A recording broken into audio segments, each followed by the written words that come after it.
Hey everybody, welcome to AlgoExpert. In this video, we're going to be covering the question of merging two linked lists. This question is pretty straightforward as far as the prompt goes. You're given two singly linked lists, meaning that every node in the linked list only has a pointer to the next node in the linked list. Each node has a value, an integer value. Both of these linked lists are in sorted order, respectively. And you want to write a function that is going to merge both of these linked lists. And basically, you want to obtain a singly linked list that is also in sorted order. So in front of me, I've got an example. We've got two respectively sorted singly linked lists. And at the top here is what you want to return. Now, you are told that you are allowed to mutate the input linked lists, which is pretty important because it's going to affect the way that you can solve this problem. Now, at first glance, this problem seems almost trivial because, as a human being, you look at two sorted linked lists and you can pretty easily imagine that, oh yeah, you would just iterate through both of them at the same time. Whenever you see a number that's smaller than the other, you kind of move them around in the correct order, and that's it. And yeah, conceptually speaking, at first glance, it is pretty simple. However, as far as writing this in code, it's actually pretty non-trivial, and I would argue that it's even pretty hard. It's similar to reversing a linked list, where you have to keep track of a lot of different variables at once. You have to make sure that you are not, that you are overwriting pointers correctly, that you are not incorrectly overwriting pointers and losing reference to certain values in the linked lists. So it's actually non-trivial.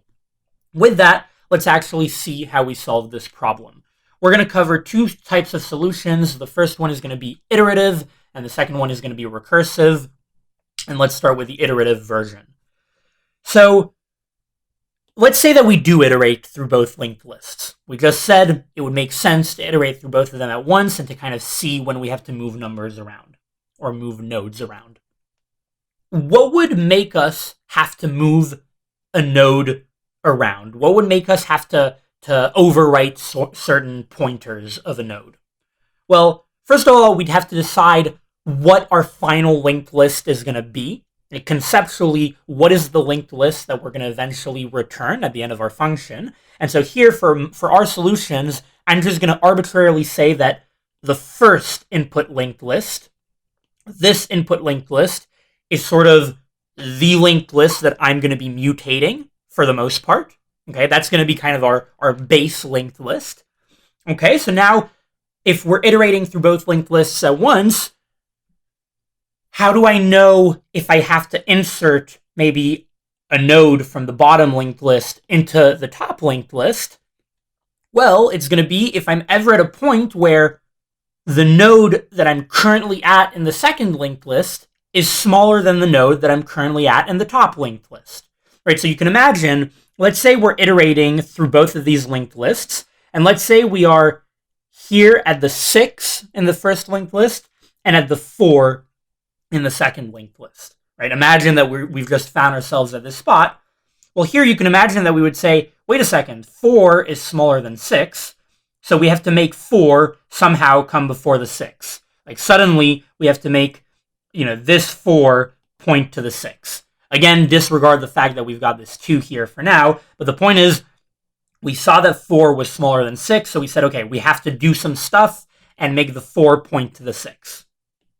On the flip side, imagine we were at the 8 and the 10 here, or maybe not the 8, let's say the 7 and the 10. The 7 and the 10, we see that the 10 comes after the 7, and so we can say, okay, there's nothing we need to do here to mutate this first linked list, which is sort of our base linked list. So we're just going to keep moving forward. And we're going to move, I'm going to move this little piece that I underlined here under the 8 now, because the 7 correctly came before the 10. Okay, so we now sort of know what is going to determine whether we have to do some sort of mutation in the linked lists. It's whenever, as we iterate through both linked lists, whenever we find ourselves at a value in the second linked list that is smaller than the value that we find ourselves in the first linked list. Okay, we did say that we would have to, let's say we were at the example of the 4, for instance. We said that we would have to move the 4 to point to the 6, right? But imagine we didn't have this entire part of the linked list. Let me remove the 1 and the 3. So let me actually grab also this arrow. Imagine this didn't exist, and we wanted to move the 4 to the 6 here. We now also have to make this 2 point to the 4, because the 2 can't just continue pointing to the 6. Now we just no longer have a linked list. So this 2 here has to point to the 4. Maybe I'll write these arrows in a new color. We'll write them in green. 4 has to point to the 6. 2 has to point to the 4. So we have to do 2 different types of mutations. Okay? We have to mutate the node that we're at in the second linked list and the previous node in the first linked list. So what does this tell us? This tells us that we're going to need at least, and it turns out it's the maximum amount that we need, we're going to need at least 3 different pointers to 3 different nodes at any given time. We're going to need a pointer to the current node, what I'm calling the current node in the first linked list, a pointer to the current node in the second linked list, and a pointer to the previous node in the first linked list. Okay, so now let's try to walk through this entire algorithm with this idea of having 3 different pointers and see if things make sense. So we would start with, let's call it P1. P1 would be right here above the 2. We would have P2 right here below the 1. So these are our 2 sort of primary pointers. And we have an additional pointer that points to the previous node in the first linked list. So we'll call that P1 prev. In the conceptual overview here, just to write less, I'll write P1p for the previous pointer. So we have P1p. And this pointer is pointing to nothing right now. It's pointing to the null value. Okay? Or maybe actually I'll write prev to make this easier to read at a glance. So prev. It's pointing to the null value. So we start and we say, okay, is our value at the current pointer in the first linked list smaller than the value at the second linked list? No, it's not. 2 is greater than 1. That means we have to do a mutation. We have to make this node point to the current node here, and we have to make our previous node here point to the current to the second node P2. Now, here we're actually dealing with the edge case where we are at the head of the linked lists, and so we don't want, like, the node with a value 1 already has none, like, behind it, right? There's nothing pointing to it already, and here we don't have to make none point to 1. It doesn't make sense. So this is going to be an edge case that we'll have to take care of in the code where we just don't do anything, but we do still have to mutate this pointer, right? So we'll make this point to the 2. So suddenly this points to the 2. Okay, and we're going to erase, and maybe actually I'll make this in purple. This is going to point to the 2, and we're going to erase this pointer because we've just overwritten that. Now we start moving forward, right? We update, we don't update P1 because there could still be nodes, like we could still have maybe here 1.5, and 1.5 would still come before the 2, right? So we don't update P1, but we have to update both P2 and prev. So what we're going to do is we're going to say P2 should now go to the 3. So I'll just literally move P2 here, and we'll talk in a second about how we do this, because as you can see, we've lost the connection between 1 and 3. So we're going to have to update P2 before we actually do this this new connection here that overwrites this one. But here, just take a step back and let's just go over it conceptually. P2 is now 3. And now what is the previous node? Well, prev is actually now what was formerly P2. Because now the previous node of P1, the node pointing to P1, is 1. And again, just for the sake of argument, imagine we had 1.5 here. This 1.5 at our next iteration would have to suddenly point to 2, and suddenly our 1 here, which is our new previous node, would have to point to 1.5. So that's important. Let's erase this 1.5 for now, and let's talk back about how we overwrite these pointers and the order in which we do that. Like I just said, when we were previously, let's put this here, let's put the P2 back here, and let's erase this arrow for a second and put back the white arrow here. When we had the 1 pointing to the 3, and we wanted to suddenly make 1 point to 2, we want to keep track of this 3 node, right? So we're eventually going to want to make P2 equal to P2.next, right? I'll repeat this. We eventually, like in a couple seconds, want to have P2 be equal to 3, and the only way that we can do that is by having P2 equals P2.next. That's the only way that we can find the node with value 3. So before we overwrite P2.next to point to P1, we have to make P2 equals P2.next.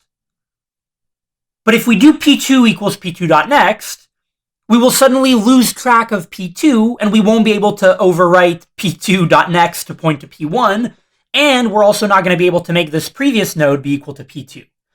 So you can start to see, and maybe this will be more clear in the code walkthrough, how the order in which we overwrite these pointers or overwrite these variables is really important.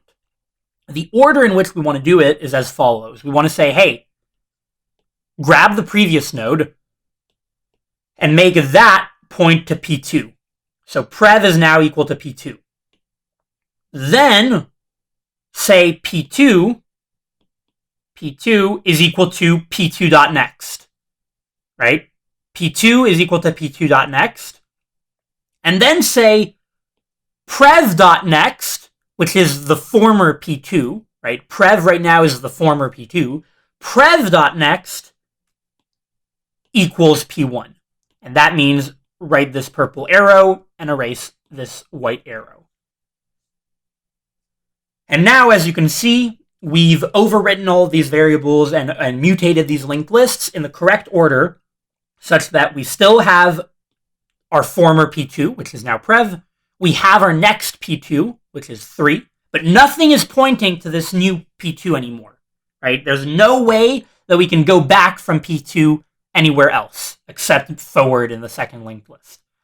And P1 doesn't change.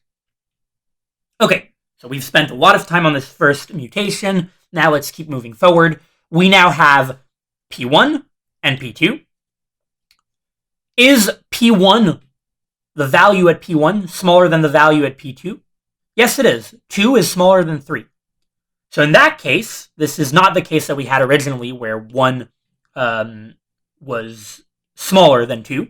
Here, 3 is greater than 2. So in that case, we can just say, hey, this linked list here is correct. Like, this 3 is going to come somewhere after the 2, but it's not going to come before the 2. So we don't need to do anything. So all we're going to do is we're going to say, let's move P1 forward in the linked list. Right? Let's move P1 here. And let's move our previous pointer here. So we can do prev equals P1 and P1 equals P1.next. Right? That's how we can do this. So this is sort of the simple case.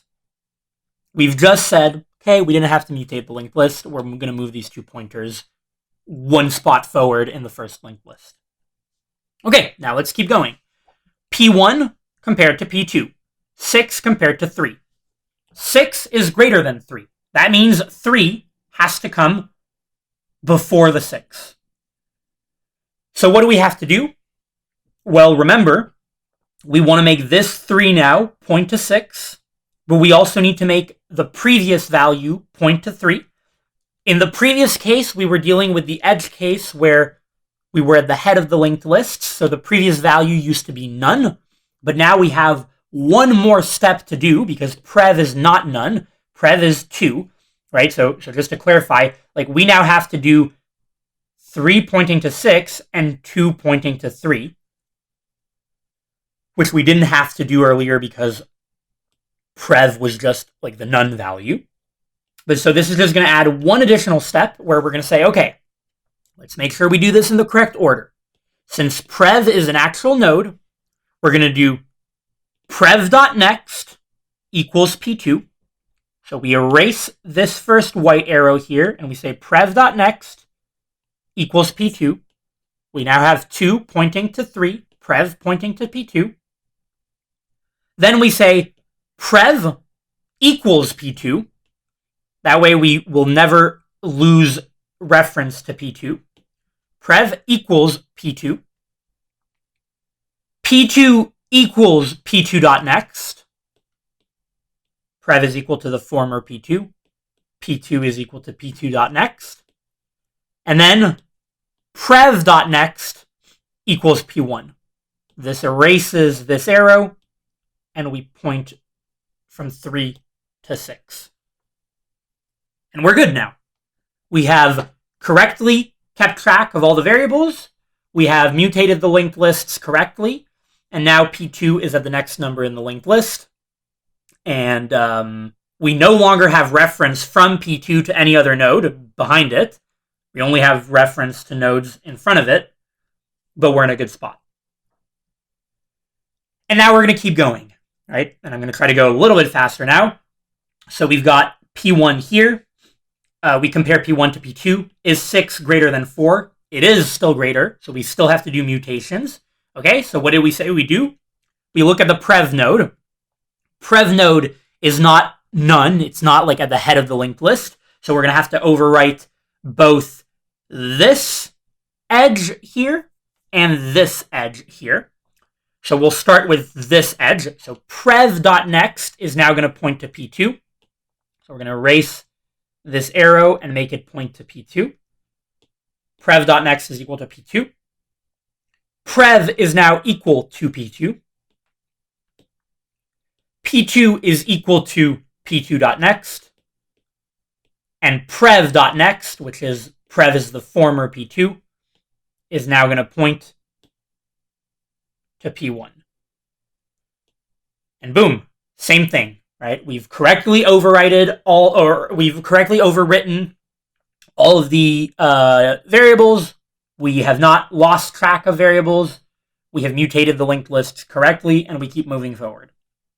Now we compare P1 to P2. 6 is still greater than 5. So same thing. We start by making prev point to P2. So we say, prev.next. We erase this edge that we had here. And prev.next now points to P2. Prev is equal to P2. P2 is equal to P2.next. And prev, which is the former P2, prev.next now points to P1. All right, we keep moving forward. Compare P1 to P2. P1 is smaller than P2 because 6 is smaller than 9. So at this point, remember, this is the easy case. We don't have to mutate anything right now. We say, okay, P1 is smaller than P2, so P2 would not come before P1. So we're going to move forward. We're going to make prev.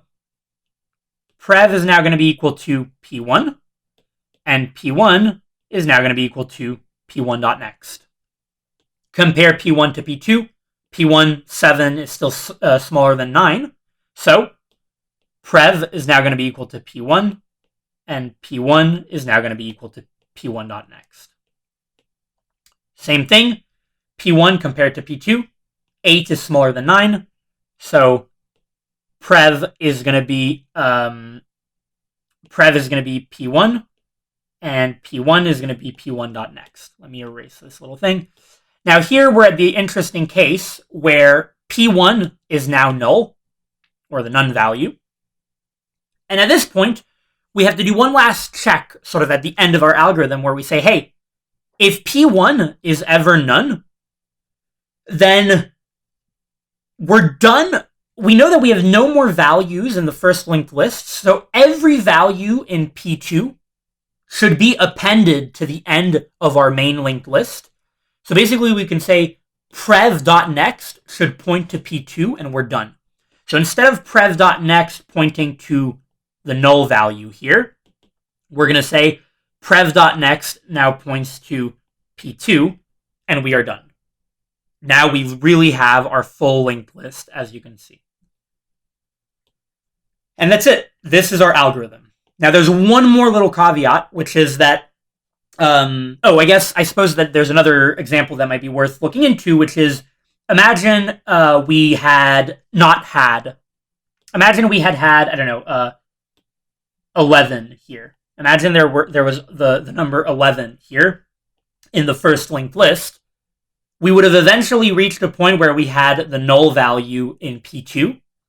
And at that point, we would say, okay, if there are no more values in P2, or in the second linked list rather, then we know that every value in the first linked list that comes after it is correct, right? We would have had 10 pointing to 11 already, and we'd be good.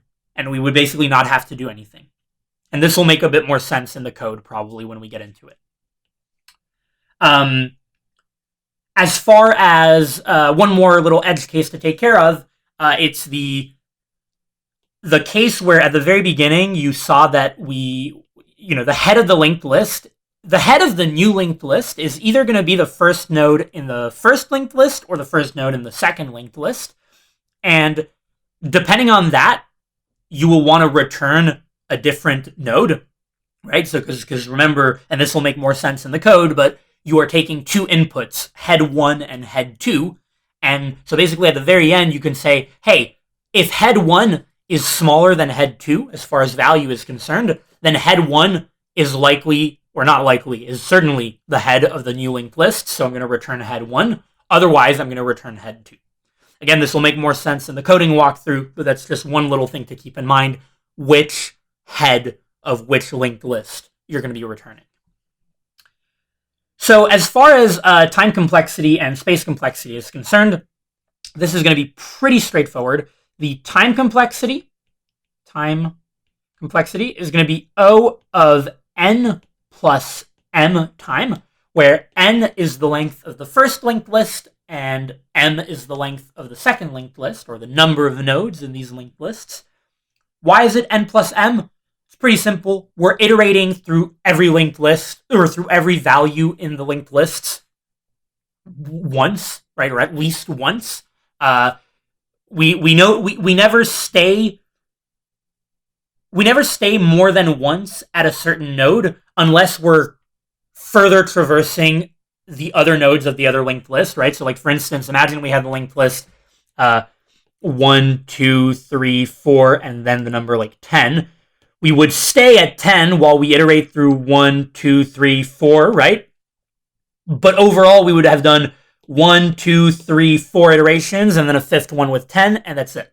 And at every point, we're just doing constant checks of, is a value smaller than another, or overwriting pointers. So we're just doing constant time operations, and that's going to be a total of n plus m times. So the time complexity, O of n plus m.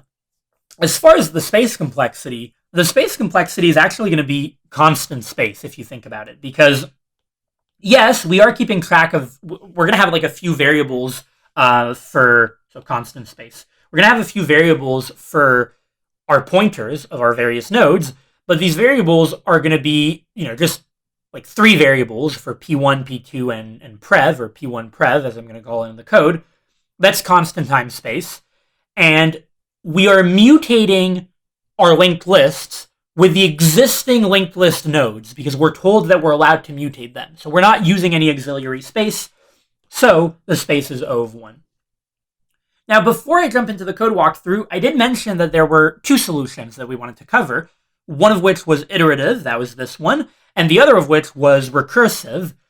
I think I'm not going to walk through the recursive function super in depth in the conceptual overview because I think it's just going to make a lot more sense in the code. But the only thing I'll say is that it'll be very similar. Like conceptually, we're doing the exact same thing. It's just that instead of having a while loop through which we iterate through all of these nodes, we have a recursive function where we pass in a P1 node, a P2 node, and a P1 prev node. So it's almost like, if we have two linked lists, like 1, 2, 3, 4, 5, 6, and let's say, we're at a point where these are the three nodes. I don't know if this makes sense, but this is the prev node, P1 and P2. Again, I'm not sure if we would ever find ourselves with these three nodes in this particular example, but you sort of get the idea. Our recursive function is only going to know about these three nodes at a single given recursive call, right? Whereas in the while loop, you can almost sort of imagine like you can see the entire linked list.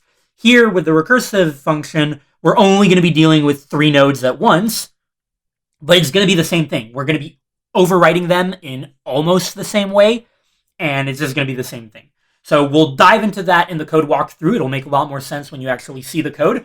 For the recursive function, it'll be the same time complexity because we're going to be doing the exact same operations. But because we're going to be doing so recursively, we're going to be taking up frames on the function call stack. And so our space complexity is actually going to be, maybe I'll write it in purple, O of n plus m, because you can imagine that we're going to be recursively traversing through all of the nodes, right? We're going to be recursively traversing through all of the nodes, all of the n plus m nodes at once until we eventually sort of finish our recursive call. And so that's going to be n plus m. You can imagine that would be the worst case, because there would be a case where maybe we have, one, there would be a case where we would have, one linked list that's like 1, 2, 3, 4, 5, and one that's like 1, 2, 3, 4, 5, 6, 7, 8, 9, 10, 11. And at this point, we would reach the end of the first linked list pretty quickly, and we would not have to make recursive calls all the way through here, right? We would probably only have to, we would just make sure that we make this point to the 6, right? Make sure that this points to 6, and then be done with it. But again, that's going to be rare, and in the average case, we were going to have recursive function calls that go all the way through both linked lists, and therefore O then plus M space. So that's it for the conceptual overview of this algorithm. Again, as you saw, it's not as trivial as it seems at first glance. Maybe you did find it trivial even with the code. If you did, then you're in a good spot. That means that you really are grasping the concept of linked list pointers and overwriting pointers in the correct order and so on and so forth. And so with that, let's dive into the code walkthrough to see what it looks like. All right, so we've got our merge linked lists function defined. It takes in the heads of two singly linked lists that are in sorted order, head 1 and head 2. And we're going to start with the iterative solution to this problem. So if you remember from the conceptual overview of the algorithm, we're going to want to keep track of 3 nodes at once. So we're going to want to have 3 different pointers at any given time. The first one will be P1, which will be sort of our current node in the first linked list. This will be initialized to head 1, because head 1 is the first node in the first linked list. Then we're going to have the node that is the previous node of P1. So P1 prev, I think we called it prev in the conceptual overview. And here, since we're at the very beginning of the linked list, there is no node before head 1. There's just nothing. So we're going to initialize this to be none, or the null value. And finally, P2 is going to be head 2, the current node in the second linked list, and it's going to start as P2. So long as both P1 and P2 are not none, we still have nodes to traverse in the linked lists. So while P1 is not none, and while P2 is not none, we're going to be doing stuff, right? We're going to have nodes to compare and to potentially mutate and merge. So if you remember in the conceptual overview, we said that the easiest case was when the value of the node at P1 was smaller than the value of the node at P2, because that means that, or that meant that we didn't have to mutate anything. We could just keep moving forward in that first linked list. So if P1.value is smaller than P2.value, then we can just say, okay, let's update both P1 and P1 prev. P1 prev is going to be equal to P1, and P1 is going to be equal to P1.next. Simple enough, right? Again, to reiterate, if P1 value, the value at P1 is smaller than P2.value, then that means that we don't need to put P2 before P1, so we can keep moving forward in our first linked list. Otherwise, this is where we have to do a few things. The first thing that we have to do, remember, we have to do things in order so as not to overwrite certain values and so as not to lose a reference to certain nodes. If P2 is smaller than P1, or P2.value is smaller than P1.value, that means that P2 should now come before P1, which means that P1 prev should no longer point to P1. Instead, it should point to P2. So we can do P1 prev dot next equals P2. Now here, if you're paying attention carefully, you'll notice that P1 prev starts out as none. And if P1 prev starts out as none, then we definitely don't want to call none.next. That would be an error. We would have an error in our algorithm. So here we actually need to add another conditional statement. If P1 prev is not none, which is going to be most of the time, except at the very beginning, only then do we do P1 prev.next equal P2. Okay. If P1 prev is none, then that means that P2 will be the new head of the linked list. So there's nothing that needs to point to it from before.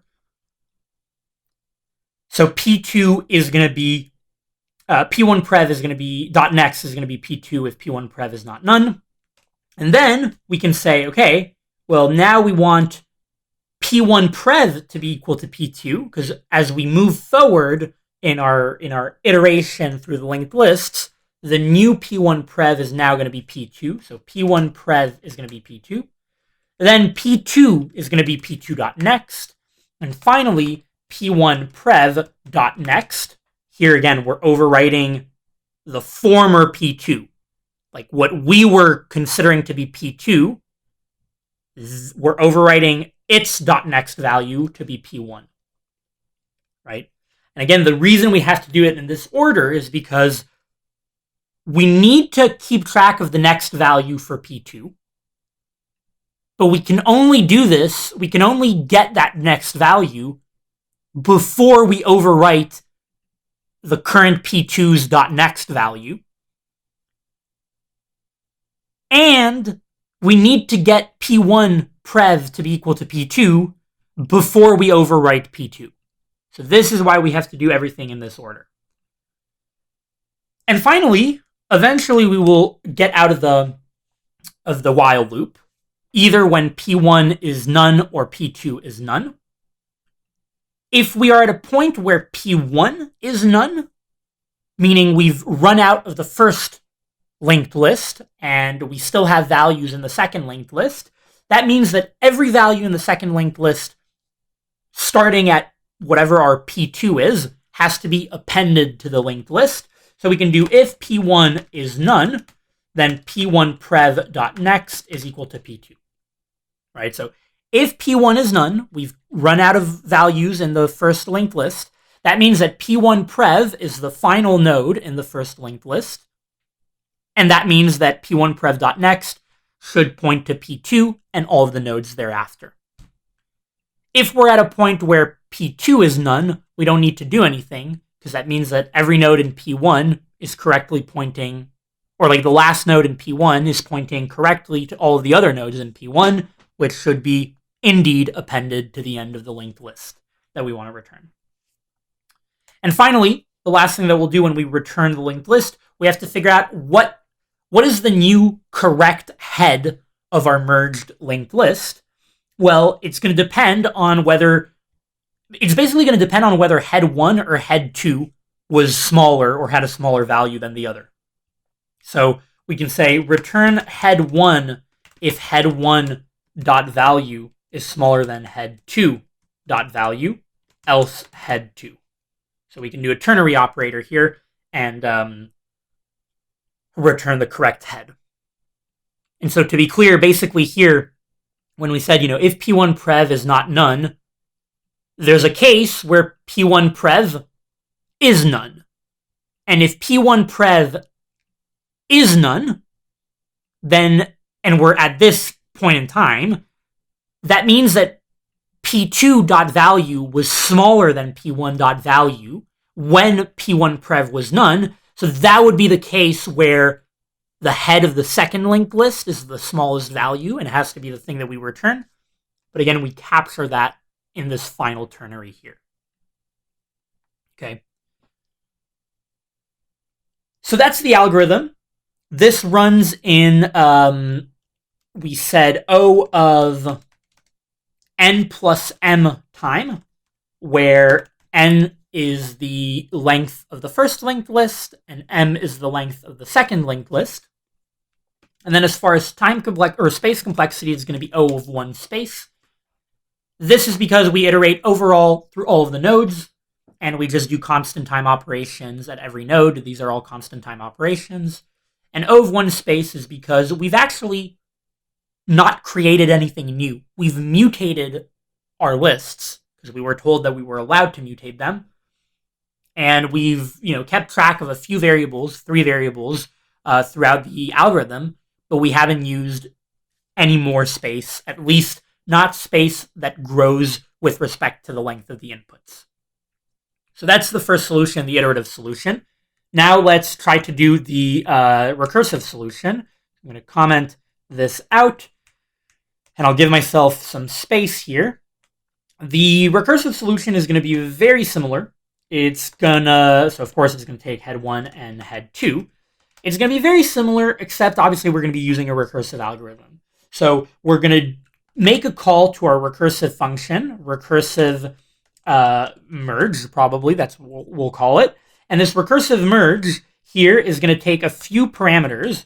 So recursive merge, what is it going to take? Well, it's going to take P1, P2, and P1 prev. It's going to take the 3 pointers that we had in the iterative version, and at any given recursive call, we only need these 3 values. Because if you look at our while loop here, we didn't look at anything other than these 3 variables. So here, same thing. Our recursive function is going to take in P1, P2, P1 prev. And what do we do in this recursive function? So I guess here I'll pass, what do we pass for the first call? We pass head 1, because head 1 was P1. We pass head 2, because head 2 was P2. We're literally copying the iterative version, right? Just wording it a bit differently. And we pass none, because at first, P1 prev was none. Okay, cool. I guess here we can also do the same thing where we say return, I'll just copy paste this, return head 1 if head 1 dot value is less than head 2 dot value, else head 2. And for the actual recursive function, let's start with the recursive steps. So if P1 dot value is ever smaller than P2 dot value, then we are dealing with that first condition in the while loop, right? Where we said P1 prev should suddenly be equal to P1, and P1 should be equal to P1 dot next. So literally this is going to be super simple. We're just saying, okay, make another recursive call to recursive merge, but this time update P1 and P1 prev. So recursive merge, P1, what did we say P1 was? P1 is P1 dot next. P1 dot next. P2 is the same value, and P1 prev is now P1, right? P1 prev is P1. That's that. And then otherwise, if we're at a point where P2 dot value is smaller than P1 dot value, well, we have to do a couple of checks. We can basically almost copy this code Or we can do it slightly differently depending on how we want to call the recursive merge. So I'll do it slightly differently. I'll say, let's see, if P1 prev is not none, if P1 prev is not none, here actually this is identical to this, right? We can say, if it's not none, then P1 prev dot next is equal to P2. That's actually copy pasted from up here. But otherwise, or no matter if P1 prev is not none, what do we want to do? Well, we know that we didn't update P1 here, right? We didn't update P1, so we're going to be calling recursive merge with P1. But we're calling recursive merge with a new P2 and a new P1 prev. What do we call that? What do we call them with? Well, we know that P1 prev is going to be equal to P2, right? P1 prev is going to be equal to P2, so we're going to pass something for P2, but for P1 prev, we can pass P2. What do we want to pass for P2? P2, we want to pass P2.next, right? So here we actually want to pass P2.next, the next value in the second linked list. However, the next value in the second linked list, we have to actually overwrite P2.next, because we have to make P2, the former P2, point to P1. And if we do here something like P2.next equals P1, then this P2.next, we would actually be passing P1, which is incorrect. So what we can do here is we can have a temporary variable that's like new P2 equals P2.next. Then we do P2.next equals P1. And then here we pass new P2. Okay, so this is the same as in the iterative algorithm, but here we say, hey, grab the next value in the second linked list, then overwrite the pointer from P2 to P2.next to P1, and then pass that temporary variable here we had, which was the next value in the second linked list, and pass P2 for the new P1.prev, or sorry, P1 prev, and we've also made P1 prev.next point to P2. So that's the recursive part of the algorithm. I suppose we need to take care of some of the base cases. So if we ever reach a point where P1 is none, we definitely don't want to hit line 34, otherwise we would error out, so we're going to put this above. If P1 is none, then what did we say? If P1 is none, P1 prev.next has to point to P2. So if P1 is none, P1 prev.next should be equal to P2. And here we can return, because we're done with the recursive algorithm. And once we reach this, we have finished, right? Otherwise, if P2 is none, then we just want to return. Because if P2 is none, like we said here, we would have broken out of this while loop and we would just do nothing because all of the nodes in P1 are sort of correctly linked. And that's it. That's our algorithm. That is our recursive function. And once we reach either of these two if statements, we break out of this recursive call here on line 27, and we have effectively correctly merged our linked lists, and we can return whichever head should be returned first. And that's it. So this algorithm is going to run in O of n plus m time. So it's the same time complexity, because we're really doing the same thing as far as like logic. Space complexity is going to be a bit worse because of the recursive nature of our algorithm. We're going to be using space on the call stack, the function call stack. So it's going to be O of n plus m, because you can imagine that we will be going through, at most, in the worst case, n plus m recursive calls to go all the way to the end of the linked lists. So that's it for this question. As you can see, it's actually non-trivial from a coding point of view, even though at a glance, conceptually, this seems really easy. It all comes down to this pointer manipulation and the order in which you update these pointers. But I hope this video was informative, and I'll see you in the next one.